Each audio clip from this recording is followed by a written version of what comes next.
Hello everybody. तो कैसे हो आप सभी। तो आज की क्लास में मैं domain and range of trigonometric functions के बारे में बताने वाला हूँ और एक्सप्लेन करूँगा ऐसा है क्यों। ठीक है ना भाई, इम्पोर्टेंट कॉन्सेप्ट है, समझ लेना। Domain and range of trigonometric functions वो हम देखेंगे भाई। फंक्शंस में लिख रहा हूं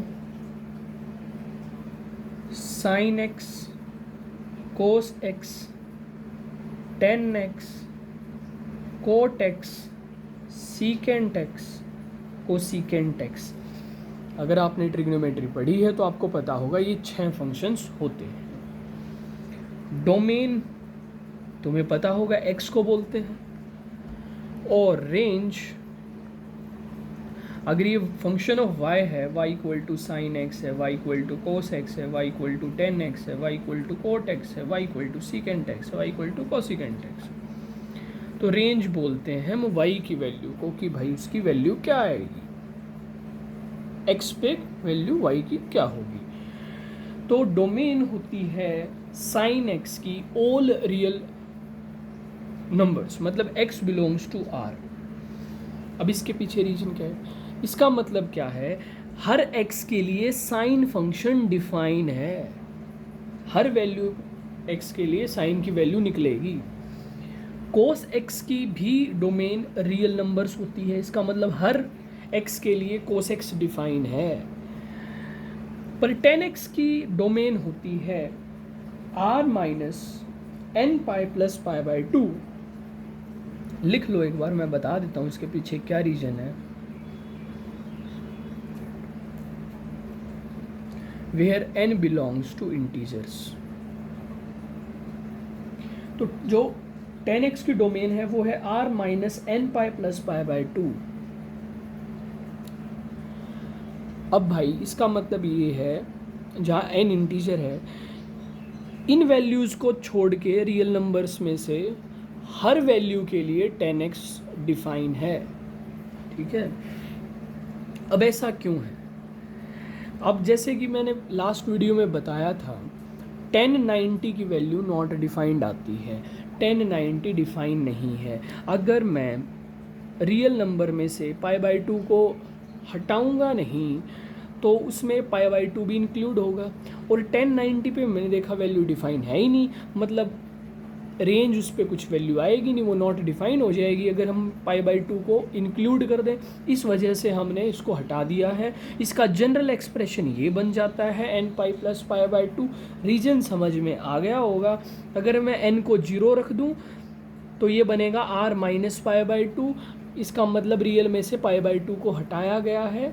क्यों? क्योंकि पाई बाई 2 पे 10x डिफाइन नहीं होता, और उसका जनरल एक्सप्रेशन ये बन जाता है भाई। अब कोट x की डोमेन होती क्या है, x belongs to r minus n pi. Cot x की डोमेन होती है x belongs to r minus n pi, where n belongs to integers. अब इसके पीछे भी वही रीजन है, n को आप 1 पुट कर दो तो क्या आएगा, पाई। अब कोट पाई पे सोचो वैल्यू क्या आती है, कोस पाई अपॉन साइन पाई।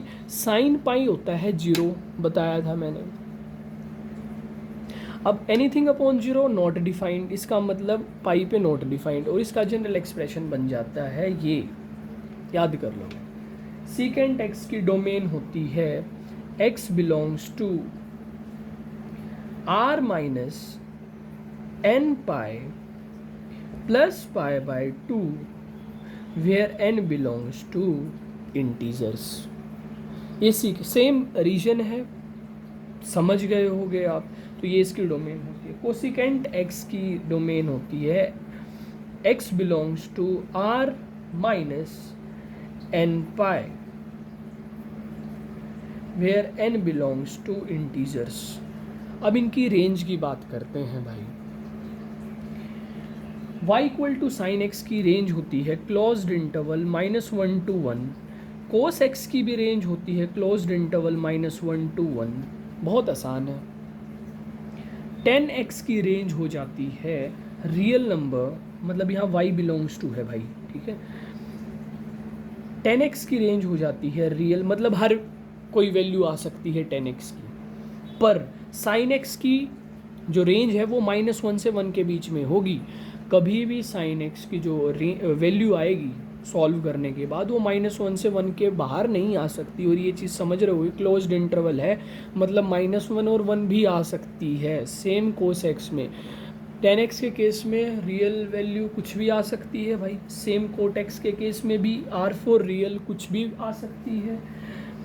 सीकेंट एक्स के केस में रेंज हो जाती है R minus open interval -1 to 1। भाई ध्यान से सुनना, यहाँ पर मैंने ओपन इंटरवल लिखा है, इसका मतलब ये है सीकेंट एक्स की वैल्यू 1 भी हो सकती है, -1 भी हो सकती है, बट -1 और 1 के बीच में कभी भी नहीं होगी, उसके अलावा कुछ भी हो जाए। सेम कोसिकेंट एक्स की होती है R minus open interval -1 to 1। ये होती है रेंज ऑफ कोसिकेंट एक्स। तो भाई ये है आपकी टेबल, आप इसको ध्यान से देख लें। ये है domain and range of trigonometric functions, ठीक है भाई। तो इसको याद कर लें, कोई डाउट है तो पूछ लें। नेक्स्ट वीडियो में और कुछ पढ़ेंगे रिलेटेड टू ट्रिग्नोमेट्री। सब्सक्राइब तब तक के लिए।